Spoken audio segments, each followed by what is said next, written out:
Hey y'all, this video is going to be kind of a darker video.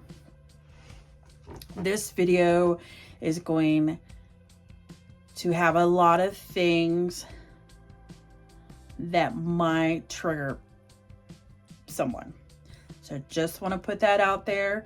Disclaim it. If you are not into this sort of stuff, click out. I'd understand. But this is the reason that I am the way I am, and that is the mystery of my great grandmother, Mary Ann McCarson. Most of y'all have never heard her name before, but I have. She was my great grandmother on my dad's side. Not much is known about her, but the family has stories about how she's no longer with us today. Two fishermen were out fishing one morning in April of 1983 when they noticed something in a pile of limbs.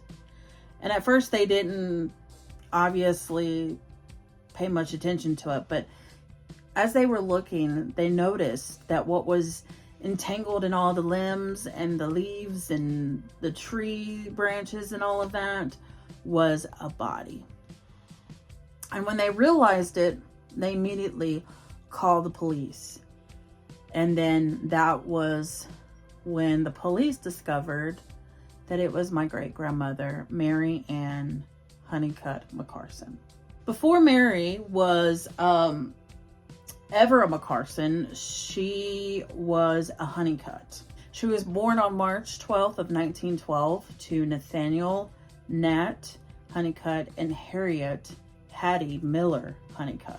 From what I found, she had a brother named Dan, but nothing else is known about her childhood. I know, it sucks, because I am the one person that I am so eager to know about her childhood. I thought about asking my dad if she had stories, but no one really talks about her, which is sad. She married Frank Alonzo McCarson. He was a preacher. He was 20 years older than her, and they had their eldest son, Holmes Alfred McCarson, when Mary was only 16 years old on September 23rd of 1928.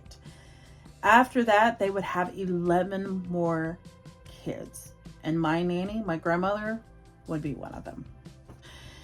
Unfortunately, her and her husband would experience a lot of tragedy regarding their kids, starting off with the first one, which would be her 1-year-old, Daniel Alonzo McCarson. He was born on November 16th of 1933, and he passed away on May 26th of 1935, making him 1.5 years old. I couldn't find any information out on how or why Danny had passed away. There's no death certificate on him for some reason. Now, mind you, this is from 1935 when he passed away, but the only other information I know is where he was buried at, and that was at Cedar Hill Baptist Church Cemetery in Asheville, North Carolina. Next tragedy would happen to their eldest son, Holmes Alfred McCarson. At the time, my great-grandparents lived in what we call West Asheville. Their son, Holmes, was playing with a group of boys. They had went and walked down to where the French Broad River was. Now, mind you, if you want to Google this, you can, but the French Broad River runs all through Asheville, like all through Asheville and surrounding areas. Like, it is a quite known river. If you want to look it up, you can see how it runs and where it runs through and this, that, and a third. If you don't know, we just experienced a huge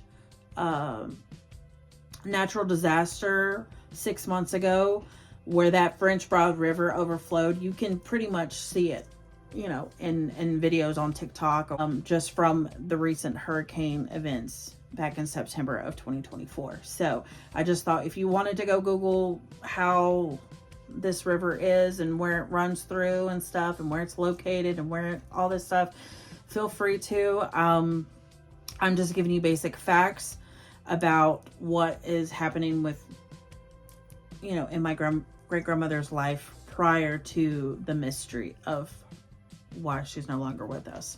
So he was hanging out with a group of boys. They had went down to the French Broad River to like hang out and chill and play. I'm assuming they're 14 years old. I don't know. They're teenagers. I don't know what 14-year-old kids did back in the 40s. But I'm assuming that's what they did. They just hung out and shoot the breeze. That's what I thought. I mean, of course, there was no technology back then. So I don't really know what they were doing. They were probably using their imagination and thinking they're on cloud fucking 11. I don't know. So anyway, the boys had went back up to the house and knocked on Mary's home and was like, yo, like, Holmes is in the river. Like, we can't find him. And so, of course, Mary freaking out. She called the authorities, and, they came out and they were searching and like trying to find Holmes, and they couldn't. So they ended up using dynamite and having to blow up the river in order to find Holmes's body. And what's really weird about all of this is like the boys told Mary that Holmes went in the river to swim, and Mary was like, what? Like, my son doesn't even know how to swim. Like, why would he be in the river to begin with? So this started to, in Mary's head, she started to think, them boys did something to my son. They pushed him in that river. They did something very, very not good. So, of course, Mary speculated that these boys did something to her son. And mind you, her son is her eldest one. That is the reason that she became a mom to begin with. So, of course, through all of that, ironically, these boys and their families moved away the very next day. How ironic was that? Like, they were guilty of something. Literally, that's what I assumed too, is that there's something suspicious going on with them boys. Like, I don't even know, like, I want to know why the police didn't question these boys when all of this happened. Like, why didn't they say, well, what happened? Like, like, question these boys. But back then, it was the 40s. Police don't do as much investigation as they do today with all the fancy technology and all of the guidelines and protocols that they have to go through today.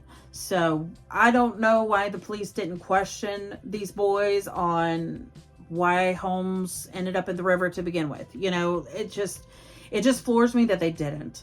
And if you want to know, he was also buried in the same cemetery as Danny was. You can also look up his death certificate online if you like. I've looked at it 1,000 million times over my life, so I kind of visualize it in my head and see it. I will try, if I can, to put his death certificate here for you.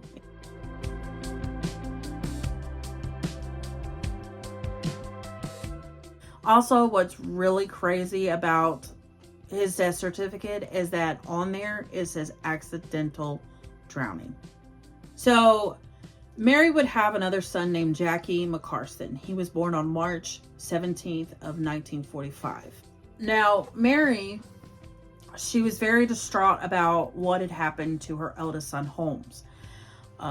Obviously, it was her oldest child. She had already dealt with another death prior to that regarding a kid. So if you can imagine the distraught and the grief that she had over the fact that she has already lost another child to death, I can only imagine what she was going through, because I can't even imagine losing my child, you know. And I hear that losing a child is so different compared to losing like a parent or a family member or a friend or anything like that. Like, it's just a different kind of level of grief that I don't think anybody could ever get over. They just have to move forward from it. It just sucks for her, because she ended up losing 2 children already in a matter of 10 years maybe. So yeah, it's just so heartbreaking. If you don't know, my grandmother was born December 18th of 1943. So Holmes had passed away that year.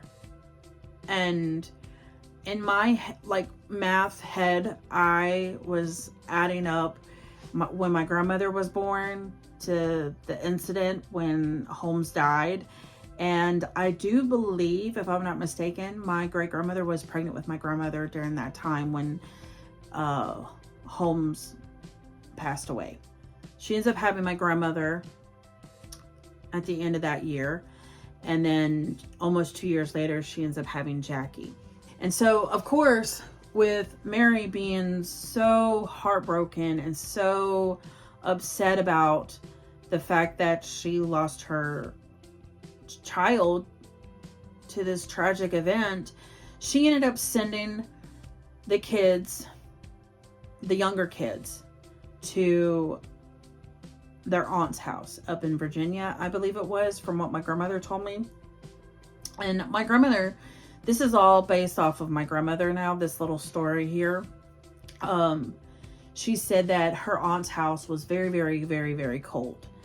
And so, of course, you know, they stayed there for a little while.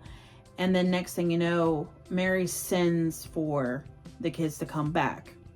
So as soon as they came back from Virginia, Jackie ended up being sick with whooping cough. So of course, Mary, she rushed him to the doctor, and upon arrival, he ended up passing away. And that took place on June 26th of 1945. And he was only 3 months old when he passed away. And if you want to know, he is buried in the same cemetery as his other 2 brothers.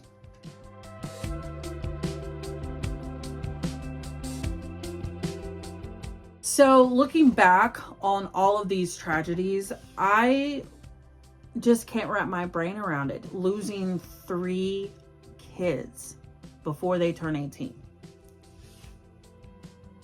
Like, my daughter now is the same age as Holmes was when he passed away. And I can't imagine. I can't imagine losing my daughter now.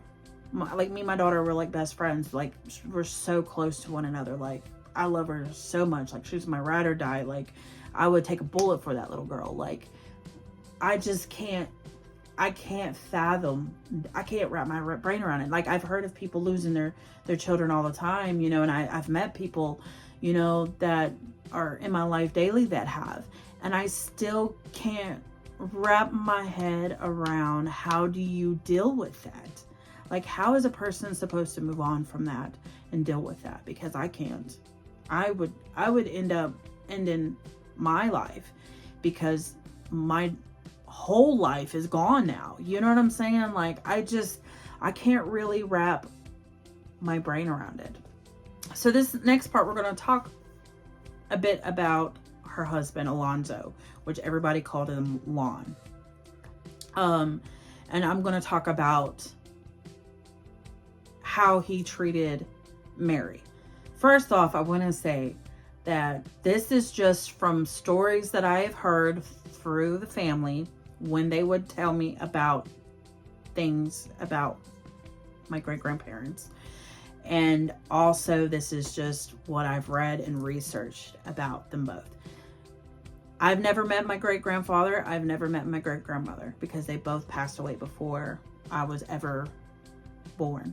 From what I was told, Lon, he was not the best husband to Mary. He would abuse her all the time.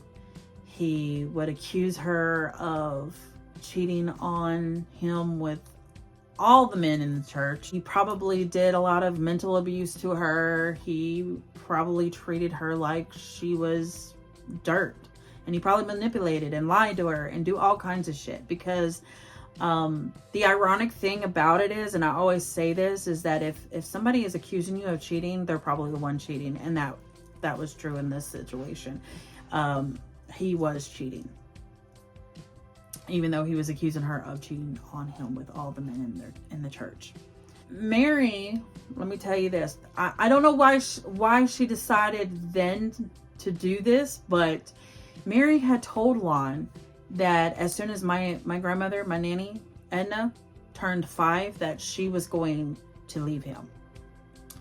And I think that Lon, and this is just me assuming this, I think that Lon didn't believe her. He's like, oh no, you're not going to leave me. Like, what? You're not going to leave me. And sure enough, when my grandmother turned 5, she packed up her car and took off with all of her stuff and my nanny and left his ass. Which, good for her. Good for her, because she deserves a lot better than that piece of shit, in my opinion. But this is just my opinion. You guys can make up your own opinions. Just because I have this opinion, you might see him as a good man. I unfortunately don't. Even though he was a reverend, even though he was a preacher, he did all these dirty things to my great grandmother. Just know, the best people might look at this person as this good man, but closed doors, he's a whole nother person. So think about that. From what I was told by my nanny and her sister, which is my great aunt Sarah, that he was very, very, very, very mean. Let me tell you about this one incident that happened later on in her life. When all the kids were grown and everything, mind you. Lon had came over to Mary's house. Now, he had a pew-pew, a gun. And I think that he started to pick an argument with Mary. What it was about, nobody knows.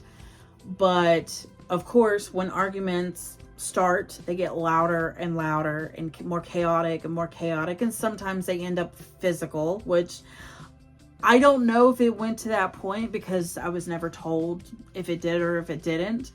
But, of course, with all the noise and the racket, because I'm assuming, and this is just me assuming this, that Mary was a very quiet, probably kept to herself type of person. So, of course, one of her neighbors probably thought, well, that's kind of weird for, all this loud noise happening over here at Mary's house. Like, let me go check on her. Let me go see if everything's okay. And of course, they go to knock on the door. And it was a female, mind you. So, she knocks, knock. Just checking in on Mary, seeing if everything's good, seeing if she needs help or whatever. And Lon answers the door, her husband. And of course, she's probably asking him like, hey, is everything okay? And then he goes and clonks her in the head with a fucking gun. So as it might have happened, I don't know, this is just what I'm picturing happened. The neighbor ran home, called the police, and the police showed up. Knocking. Boom, boom, boom, boom, boom. Well, of course, in a frenzy and tinsy, Lon told Mary to answer the door, tell him that he wasn't there, and hide him at the same time. And he ended up, and for some reason, I don't know why he did this, but he threw the gun in a milk carton so that there was like no evidence of a gun in sight. So, of course, he hides, guns in the milk carton, hiding too. And Mary answers the door and pretty much says like, Lon's not here. He took off. She probably made up some excuse. Why she did that, I have no idea. If that was my ex husband coming to the door, and we were having an altercation, and then the neighbor knocked on the door, and he clocks him with a gun, and then police was called. I'd be like, he's right there. He is right there. Go get him. Pull him out of the closet now, please. Like, I'm sick of his shit.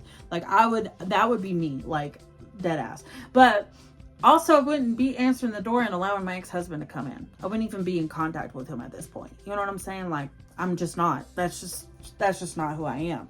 But I guess since they had kids and stuff, they stayed in contact. I don't really know. I mean, technically, they were not divorced or anything like that. They were still legally married. So I guess that's another reason too as well. Who knows? I don't know. Like Lon, Mary had another son named Nathaniel. Everybody called him Nathan though. I don't really understand why, but they just did. And he was also like his dad, mean as a snake. He once told Mary that he killed a woman and dumped her in a river in Michigan. Now, mind you, this is just hearsay. I'm assuming that he meant the Detroit River. That's the only one that I know of there. Now, correct me if I'm wrong if there's other rivers there, like if you're from Michigan. I'm just going by what I was told. They said the Michigan River, and I don't know. That is very important. So keep that in mind. So keep that all that information that I just told you about Nathaniel. Keep that in mind. Keep that kind of locked in your brain, okay? So now we're going to go back to her husband, Frank. And we're just going to talk just a quick little bit about him. Like I said, they weren't divorced. They never got divorced. They just stayed married, I'm assuming, and just was separated. And my nanny and I think it was my Uncle Sam when he was living, they both told me that Frank had lots and lots of girlfriends and fiancés. So he was a man of many women. Now this is just going to be a brief sort of summary on how Frank ended up dying. One day back in 1972, Frank went to Sears. I don't know if he was shopping. I don't know what he was doing. You know, sometimes older people, they walk around the malls and stuff like that. There's no telling why Frank was there. I'm assuming he was there to shop. That would just be the most common reason. He's in Sears and he ends up getting caught up in their escalator. And it was a really bad injury that he had. And of course, Sears, they offered to pay his medical bills and he refused. And I'm just kind of assuming that he ended up getting an infection from it or something, because on March 2nd of 1972, he ended up succumbing to his injuries and passing away. And he was only 79 years old. And that's pretty much it about how Frank died. And there's not a whole lot of information about Frank in general. I mean, I could, if I start talking more to the family again, or what's left of the family on that side that are connected and close to Mary and Frank, maybe I can find more information out. If I do find more information out, I will let you know. My dad, he was pretty close with my great grandmother growing up. Like, he was her favorite grandchild. Don't tell the others, but he was. So maybe if I start asking more questions about her to him, maybe he'll tell me more about her. But that's really the person that I really, really want to know more about, is my great grandmother Mary. I want to stop here before we actually get into the death of Mary. I want to talk a little bit about how I went down the rabbit hole with my family tree, and that was pretty interesting. I ended up finding out there's a McCarson cemetery in Hendersonville, North Carolina, which I did not know about. I don't think any of my relatives are in that cemetery. I believe that they're pretty much scattered about the entire state, and of course the United States as well.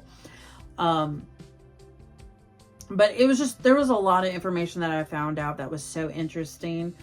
And I went down a rabbit hole. So I just wanted to like tell y'all that I went down a good rabbit hole on research when it came to Mary and the family in general. So if you would love for me to talk about my family tree, I will. I'm all okay about that. I actually ended up going on Ancestry and doing like a whole family tree on there, which I'm still doing more and more research about, you know, past relatives and ancestors and stuff like that. So it'll be interesting when it's completed what the family tree is going to look like.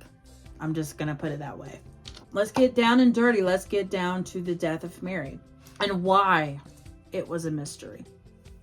On October 30th of 1981, two fishermen were down by the banks of the French Broad River fishing when they noticed something was entangled in a pile of limbs and branches and leaves. At first, they thought it was just like a pile of trash or a pile of cloth or something just chilling there. But then when they looked harder, they noticed it was a body. And of course, like most people would, they would call the police. And at that point, when they came to the scene, they obviously couldn't identify her because her body was eaten up by all of the fish and the elements of the water and stuff like that. One of Mary's sons, Sammy, if you remember me mentioning Sammy, he was very close to my great-grandmother. And he had realized that Mary was missing. When he had heard about the police finding a body in the river, he went down to the police station and identified my great-grandmother by her rings. She had a mother's ring that I believe that he gave her, and I want to say it was either her wedding band or her engagement ring that she had on. And to this day, my grandmother has those rings in her safe box at the bank, which I think is really interesting that she kept those. One day, I hope that she passes those down to me, because that would be something cool to hold on to and to pass down to my daughter as well. Now, of course, technically, she didn't actually die on April 30th. That was just the day that they found her body. So that's a mystery. The death of her, like, when did she die? Like, what day did she actually die? The other mystery is, how did she die? And if she was murdered, was who did it? Now, since Sammy was so close to his mother, Mary, he obsessed with trying to find answers about her death.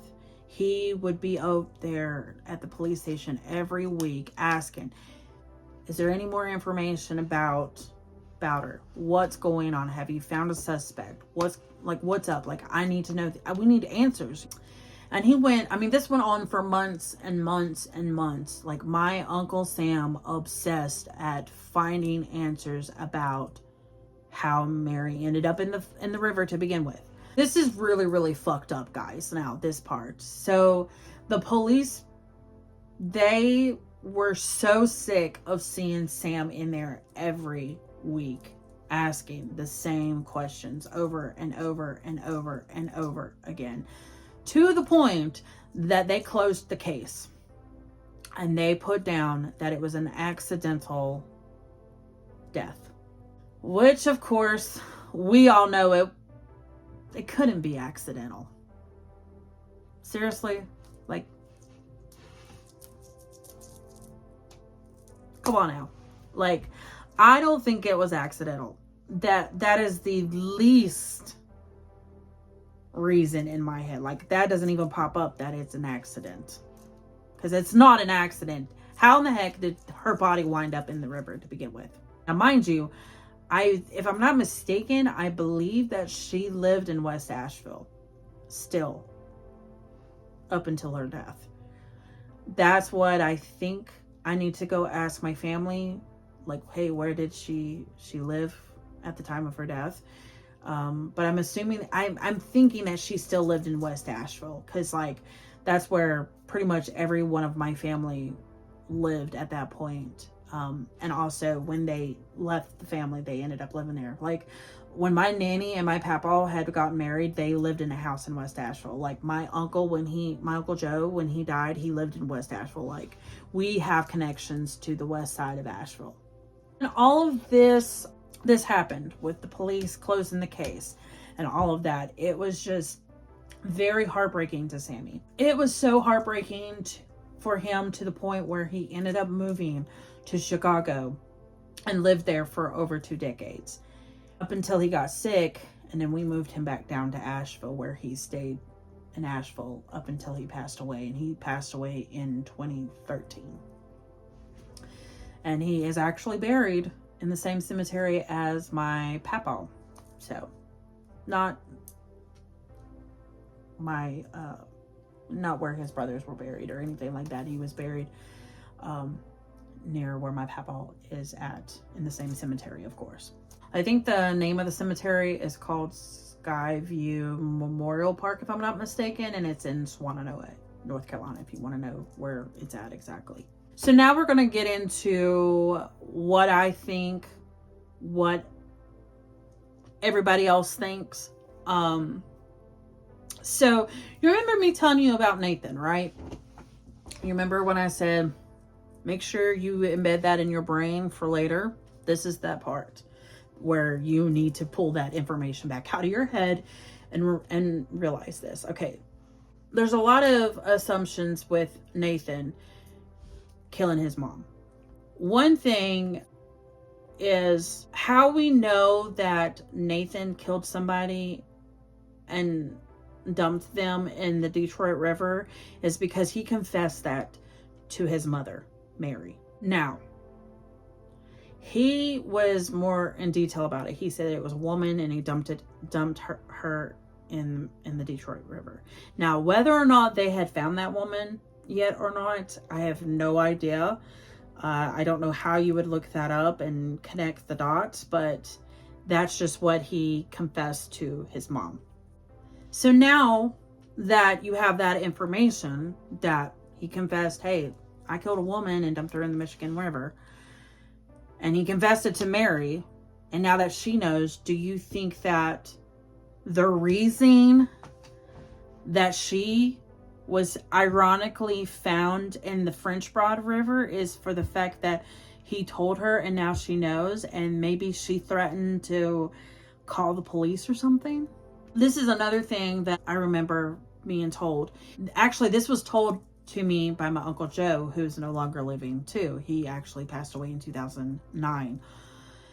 And he told me that around that time when Mary went missing and then her body was found, he remembers calling Nathan's wife. I can't remember what her name was. I think her name was like Sharon or something like that, or Susan, started with an S. Anyway, he calls her up and was like, hey, like, where's Nathan at? Like, is he home? And she's like, no, he's not. He's out of town. Click right there. Why in the heck would she say that? Why?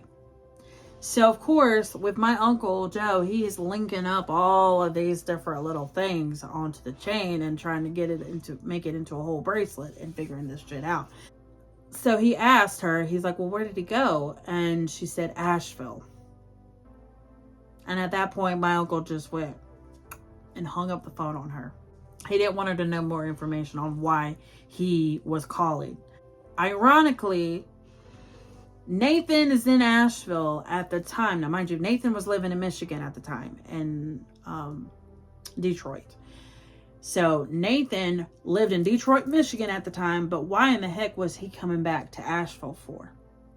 What was his motive on going to Asheville? Was it just to visit his mom? Was it to visit all of his family and stuff because he just missed them so dearly? Or did he come to Asheville for another reason? Did he confess to Mary one time on a visit, went home, then realized, oh shit, she knows. Let me go back and make sure she doesn't know anymore. And then he whacks her. That's another assumption I'm thinking. Like, also, did they have an altercation? This is another thing that I'm thinking. Did they have an altercation? Nathan got mad and heated and killed her on accident. And then he got so scared that he dumped his mom into the river and just took off and went back to Michigan. Maybe that's another reason.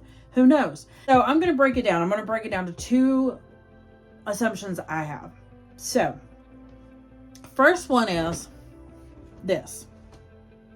He's in Asheville visiting his mama. And maybe visiting his siblings.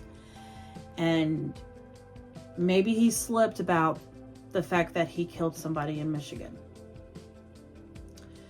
And then Mary, she might have been like, oh crap, like, we got to go to the police about this. And that triggered something for Nathan, because he was like, oh my God, my mom's going to tell on me. She's going to rat me out. And so he ended up killing her and to shut her up, and then dumping her in the river, thinking nobody would find her. And if they did find her, she wouldn't be recognized down the way. That's one reason that I think. Another one that I believe is that if that didn't happen, that what had happened was he had came down to visit her one time, and he told her about the fact that he'd killed somebody. And let's say the visit was great. He went home. Well, it started eating him alive, and he started getting guilty about the fact that what if my mom goes to the police and tells the police about the fact that I killed somebody? Okay, so then he makes a special trip back down to Asheville in order to make sure that Mary does not say nothing to anybody about him doing that. And so when he gets down there, he has his plan to her, and then he kills her. And he might, I mean, maybe he didn't panic, maybe he had it planned out, but he went and took her to the river and threw her in the river and let her go. And it is what it is. And what do you guys really think? Like, let me ask you this. What, now that you know all this information about it all, what do you think happened? Who killed her? What happened to her? Now that I've made my little assumptions, what do you think happened? Now, the only people that know about this is dead now. Mary and Nathan. Nathan died in 1997, and of course Mary died in 1981. So we don't know. So those are my theories on what happened. Love to know what my dad thinks, because like I want to know if he has something different, because that would really just throw me off my theory game here. This is such a tragic way of dying, in my opinion, if it did happen that way. I will tell you this. The entire family thinks Nathan did it, for sure. We just don't know why and how. We don't know the motive, and we don't know how he did it. We don't know nothing more than that. I've tried to look up newspaper clippings from the day that they found my grandmother's body. I have tried to find a death certificate on her. The only thing I can find is her grave site. I've been to her grave site before. If you would love for me to film me going into the cemetery and finding her grave, I will do that. Everybody suspects Nathan did it, or Nathaniel, or Nathan, or whatever he was called. I personally, I don't think I ever met him, because when he passed away, I was 8 years old. And I do remember when he passed away, because my grandmother went up to Detroit to his funeral. And I remember his wife taking a photo of Nathan in his casket, which I think is really weird that you would do that anyway, but it is what it is. People do that. It's just part of their grieving process, I'm assuming. Anyway, of course, his wife passed away down the road too as well, so she's no longer living, so I can't really talk to her about how Nathan was to her. And I don't know anything about his kids, if he had kids. So I can't really question and ask them about it if they know anything, you know, because I don't know where to begin on that and what their names are, unfortunately. And see, now I'm at a point in my life and in all the research that I've done over the years about Mary, that my grandmother, she doesn't remember a lot of it anymore. Like, it's so vague. And so, you know, like, I'm not sure if everything that she's telling me is facts, true, or anything of that nature now, because she's 81 years old now, and she doesn't remember a lot.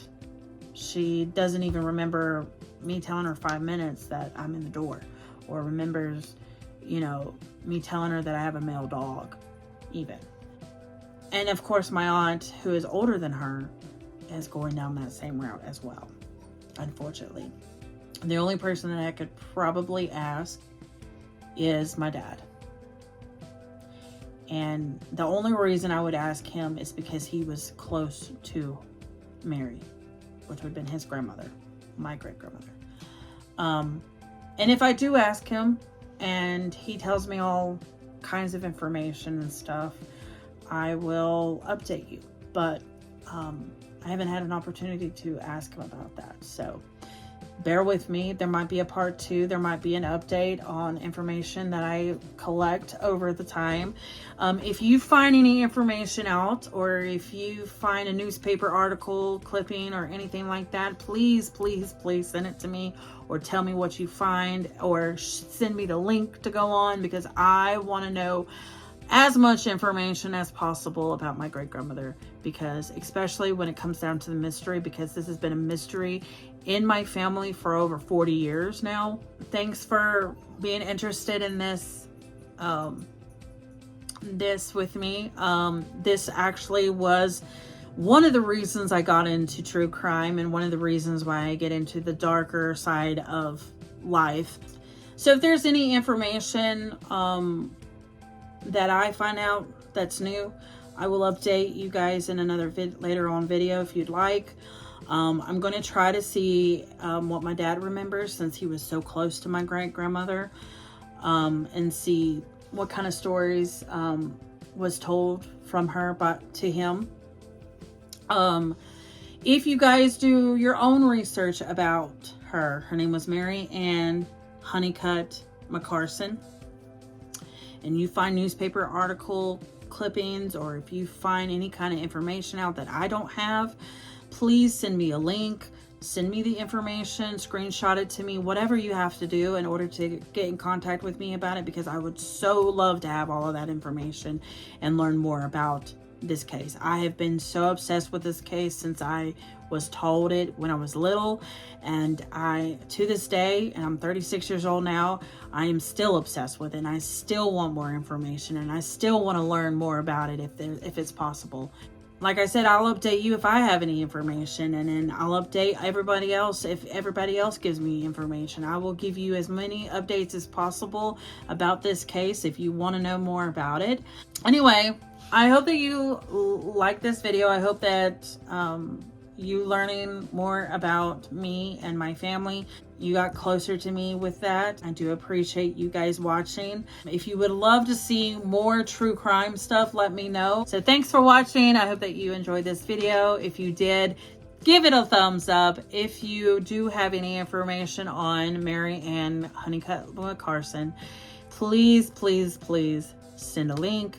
Send any kind of information that you gathered and so forth, and I do highly appreciate it, and I will update you if there's more information about my great-grandmother. Bye.